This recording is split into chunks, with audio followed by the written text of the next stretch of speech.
Nosso estudo de hoje é a lição 15 do livro Bênção de Paz, Ante o Mundo Espiritual.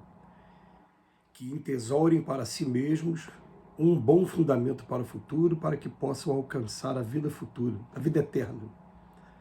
Paulo, na segunda epístola ao Timóteo, capítulo 6, versículo 19. Fundamento é alicerce, sustentáculo. A essência espírita da palavra de Paulo a Timóteo não nos deixa qualquer dúvida. O apóstolo solicita aos companheiros encarnados na Terra entesourarem um bom fundamento para o futuro, para que possam alcançar a vida eterna. Claro que não se reporta ao porvir do corpo destinado a transformações inevitáveis na química da natureza. O convertido de Damasco se refere à alma imperecedora.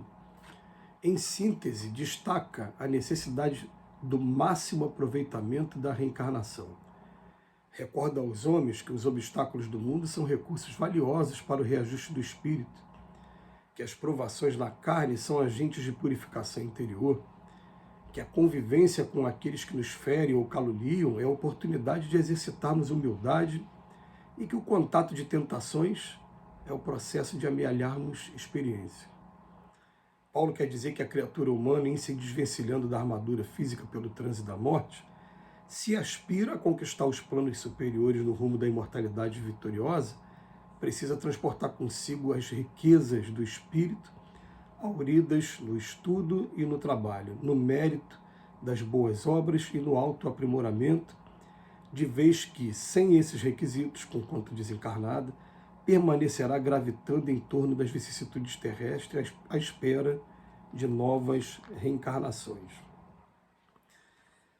A gente tem muitos detalhezinhos, né, nessa mensagem de hoje. Primeiro, que o Paulo está deixando na carta a Timóteo, a mensagem assim, que entesoure para si mesmos um bom fundamento para o futuro, para que possam alcançar a vida eterna. Por que eles falam isso? Ah, mas o espírito não é imortal, então a vida já é eterna. Não, mas vocês vão ver simbolicamente, muitas das vezes, os espíritos, todos aqueles profetas do Velho Testamento, né, e também na época de Cristo também, eles se referiram ao seguinte, a vida eterna como um lugar tranquilo do outro lado da vida. E eles falam também da morte eterna, né, como se fosse um lugar que é o tempo todo de sofrimento e que, dependendo das atitudes, dos comportamentos do espírito, ele vai parar nesse local. Só que esse local, ele é um local até interessante da gente analisar, porque o pessoal vai perguntar para mim, existe inferno?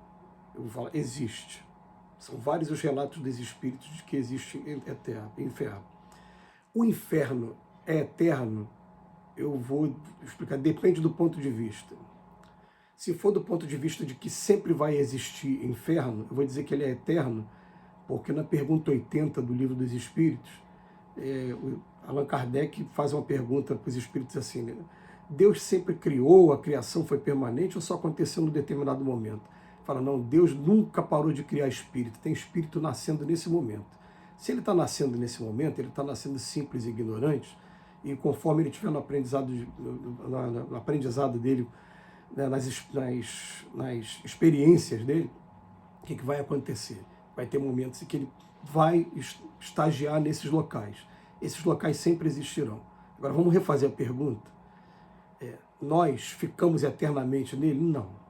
Isso aí as provas são muitas, são irrefutáveis e até se ficasse, a gente fala, meu Deus, que pai é esse que ama tanto a gente, que cria a gente já sabendo que a gente está ali simples, ignorante e por uma mínima falta que a gente comete com relação, né, ao que o homem julga seja falta, você é condenado eternamente num lugar desse de sofrimento.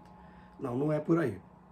Mas ele está querendo dizer o seguinte, está recomendando que a gente entesoure para nós mesmos um bom fundamento para o futuro, para que quando a gente chegar do outro lado, a gente não continue estagiando nessas regiões de trevas, onde há prantos e ranger de dentes, nessas regiões que o pessoal chama de Vale dos Suicidas, onde também tem muito sofrimento, ou até mesmo nessas regiões umbralinas, em que você vai encontrar espíritos que eles não fizeram muito mal às pessoas, fizeram mais mal a ele mesmo do que as outras pessoas.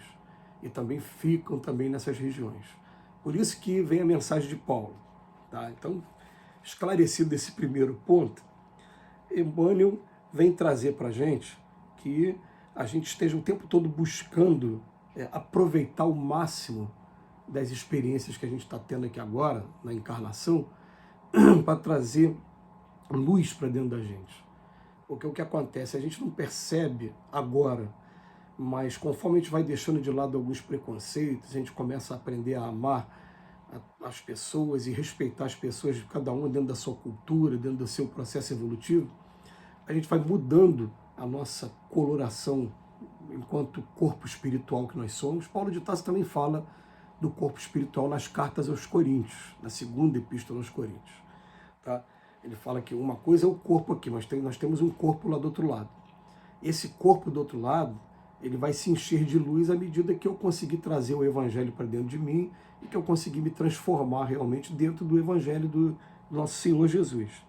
Então ele está falando aqui para a gente, ó, claro, vamos botar uma coisa na cabeça, não se está falando do porvir do corpo, esse corpo que envelhece muito rápido, que está sofrendo mutações o tempo todo, e que daqui a pouco, né, a gente começa a perceber como inteligência que nós somos, como espírito que nós somos, que o corpo já começa a não responder tanto.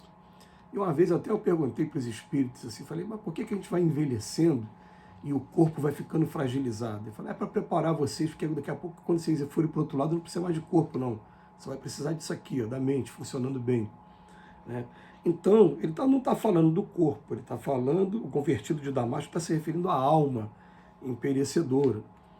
E são muitos os relatos que ele fala, mas você vai para o outro lado para enfrentar de novo essas regiões, e muitas vezes os espíritos ficam ali naquelas regiões de sofrimento, e a única saída para ele é depois receber uma oportunidade de vir para cá, para a Terra de novo, para ver se melhora o estado dele. Agora ele está falando, ó, em síntese, ele está destacando que a necessidade do máximo de aproveitamento nosso. E olha que parágrafo maravilhoso para a gente analisar.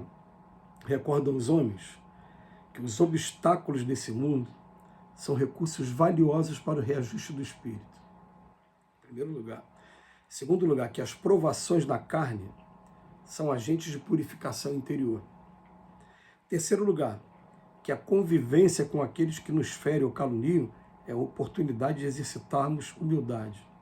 E quarto lugar, o contato de tentações é o processo de amealharmos experiência. Então ele fala para a gente como é que a gente faz para adquirir essa luz, adquirir esse bom fundamento para o futuro, para que quando a gente chegue lá do outro lado, a gente não vá para as zonas de sofrimento. Então, 4 maravilhosos caminhos. O primeiro que ele fala para a gente, obstáculos que tem aqui são recursos valiosos para o reajuste. Só reajusta quem não está ajustado. Né? Então o que acontece? Os obstáculos aparecem para que eu comece a mudar a minha posição, o meu ponto de vista e caminhar na direção do Evangelho. Segundo, as provações da carne, agora ele está falando da carne mesmo, está falando o quê? São as doenças que a gente traz ou as doenças que aparecem de surpresa. Fala, ó, são agentes de purificação interior.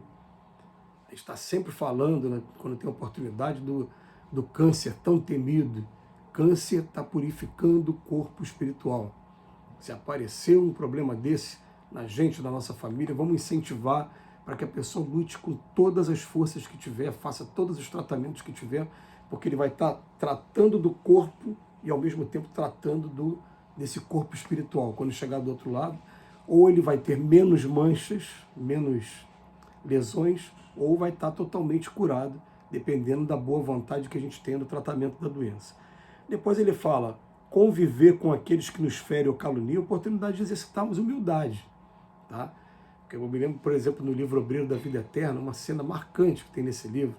Tem uma hora que eles estão atravessando dentro de um pronto-socorro no plano espiritual e vão numa região que tem muitos espíritos que ficam com aquela intenção de te ferir mesmo, de te agredir. E eles vão, ouve aquilo, ouve aquelas agressões, aquela gritaria, e não pode entrar naquela sintonia, só consegue fazer se tiver humildade. Se entrar na sintonia, fica lá junto com aqueles sofredores também. E depois fala das tentações que Jesus fala para a gente, não nos deixeis cair em tentação. Não fala, afastai de mim a tentação. Eu tenho que aprender a ganhar experiência suportando as tentações. 4 dicas valiosas de Emmanuel, que Jesus nos abençoe hoje e sempre.